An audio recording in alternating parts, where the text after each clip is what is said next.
अपना प्राण देने जा रहे थे। तब तक नारद जी आ गए वहां पर। कैसे आ गए? किसी के जीवन में परिवर्तन की बात आती है तो कोई भगवत भक्त मिल जाता। इसलिए आप लोग भी 2 बार कीर्तन करके बोले बाबा की शरण में आगे चले। श्रीमन नारायण नारायण नारायण, श्रीमन नारायण नारायण नारायण,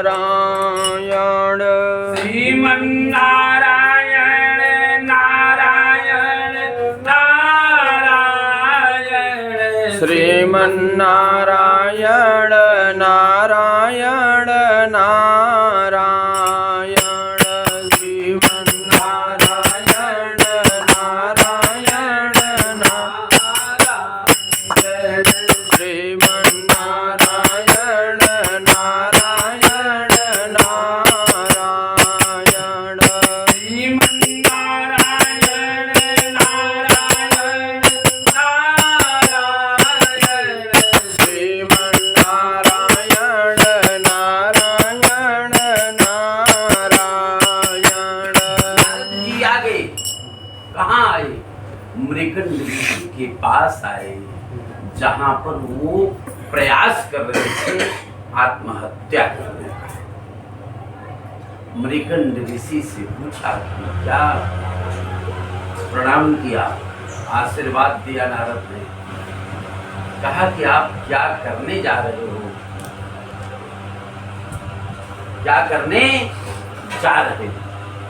कहा कि महाराज इतना जीवन मेरा बीत गया, हम पितृ ऋण से मुक्ति प्राप्त करने का कोई आधार मेरा निश्चित नहीं है। हर व्यक्ति 3 ऋणों से बंधा रहता है, देव ऋण, ऋषि ऋण और पितृ ऋण। देव ऋण से व्यक्ति मुक्ति तब प्राप्त करता है जब देवताओं की पूजा करता है।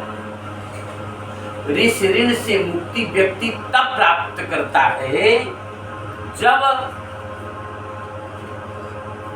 ऋषि ऋण से मुक्ति व्यक्ति तब प्राप्त करता है जब अतिथि का सम्मान करता है। और पितृ ऋण से मुक्ति व्यक्ति तब प्राप्त करता है जब संतानोत्पत्ति होती है। और संतान में भी यदि पुत्र की उत्पत्ति हो गई तो चूंकि पुत्र की परिभाषा ही कहा गया है कि पुम नाम नरकात त्रायते इति पुत्रः। पुत्र वह है जो कि पिता को नरक जाने से बचाता है। महाराज मुझे पुत्र सुख नहीं है, मैं पुत्रोत्पत्ति चाहता हूं। नारद त्रिकालज्ञ थे ही, उन्होंने तीसरी दृष्टि से देखा। उन्होंने कहा कि देखिए महात्मा जी, आपके जीवन में पुत्र का सुख मात्र 12 वर्ष तक है।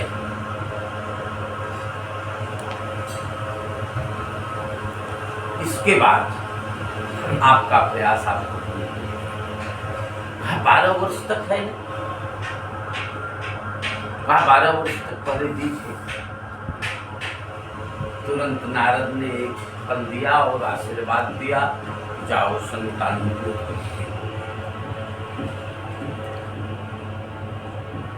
कहा 12 वर्ष तक आप इस बेटे का सुख पाएंगे। 12 वर्ष के बाद अगर सुख पाना है उसके लिए प्रयास करना होगा। समझ रहे हैं? आप महात्मा जी देखिए, चले संयोग से एक बेटा पैदा हुआ जिसका नाम मार्कंडेय रखा। जिसका नाम मार्कंडेय रखा। मार्कंडेय अपनी बाल्यावस्था से ही शिव में भक्ति लगा करके रखा था। और जैसे जैसे उम्र बीतता गया, 11 वर्ष उम्र बीत गया, तो मार्कंडी को तो ये पता नहीं था, लेकिन अकेला पिता जानता था, माँ को भी नहीं बताया था। पिता बहुत चिंतित मुद्रा में रहता था कि अभी एक एक दिन गिनता था कि अभी इतने दिन मेरा बेटा मेरे साथ रहेगा, इतने दिन मेरा बेटा मेरा साथ। तब तक नारद फिर चले आए। नारद ने पूछा, कहिए पुत्र सुख की प्राप्ति तो हो गई। कहा, महाराज पुत्र सुख की प्राप्ति तो आपके आशीर्वाद से हो ही गई थी, और बेटा जब से पैदा हुआ तब से शिव में भक्ति लगा करके शिव की आराधना कंटिन्यू कर रहा है, लेकिन मुझे भय सता रहा है कि 12 वर्ष बाद ही बेटा मिलेगा। इसलिए मैं कहा, शिव में भक्ति ये बनाया है? कहा, शिव में भक्ति बनाया हुआ। कहा कि इस बेटे को आप मेरी बात मान करके एक शिक्षा दीजिए,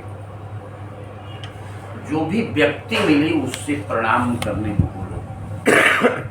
जो भी व्यक्ति मिली उससे प्रणाम करने को बोलो। व्यक्ति मिले, चाहे देव मिले, चाहे दैत्य मिले, जो भी मिले प्रणाम करने के लिए बोलिए। सबको प्रणाम करने लगा, सबको प्रणाम करने लगा। और संयोग से एक बार भीड़ बहुत थी, सबको प्रणाम करता था। उसी भीड़ में शंकर जी फेस बदल करके गुजर रहे, और शंकर जी को भी जब प्रणाम किया तो शंकर जी ने सिर पर हाथ रख करके कहा, चिरंजीव। तब तक नारद जी प्रकट हो गए, और नारद जी कहे कि महाराज आपने इसको चिरंजीव कह दिया, अभी 10 दिन ही इसका जीवन बाकी है। शंकर जी अपने स्वरूप में आ गए, बोले कि भावी हूं मेट सकई त्रिपुरारी। मैंने अगर चिरंजीव कर दिया तो कोई शक्ति इसको मेट नहीं सकती है। अब ये चिरंजीव कह दिया तो ये चिरंजीव होगा, लेकिन इसके लिए महामृत्युंजय मंत्र का सेवन करना जरूरी होगा। समझ रहे ना? तो प्रणाम करने से कितना लाभ मिलता है? आयु, विद्या, यशो, बलम। सबसे पहले तो लंबी आयु मिलती है। अब प्रणाम करने से वो बालक अजर अमर हो गया ना। और जब 10 दिन बाद जब मृत्यु आया, यमराज आए उसको ले जाने के लिए, उस समय वो शंकर जी की पिंडी पर जल चढ़ा रहा था। समझ रहे ना? शंकर जी ने अपने त्रिशूल से यमराज को भगा दिया, कहा कि ये मेरी शरण में है, तुमको स्पर्श करने की जरूरत नहीं है, तुम स्पर्श तक मत करो। और आप बनारस से 30-35 किलोमीटर की दूरी पर कैथी महादेव है, सुने होंगे नाम आप? नहीं, कैथी महादेव। और वहीं कैथी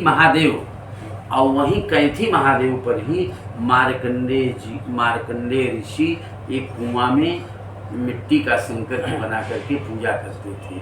उसी स्थान पर 3 नदियों का संगम बना हुआ है।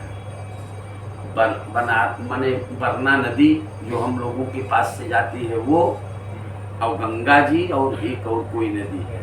ये तीनों नदी का संगम मिला है, इसलिए वहाँ का नाम वाराणसी पड़ा है। बोलिए मृत्युंजय महादेव त्राहि माम शरणागत जन्म मृत्यु जरा व्याधि पीडितम कर्म बंधनई शिवः काशी काशी काशी शिवः शिवः त्राहि माम पार्वतीनाथ सर्व पाप सर्व कष्ट सर्व दुख हरो भव। बोलिए मृत्युंजय भगवान की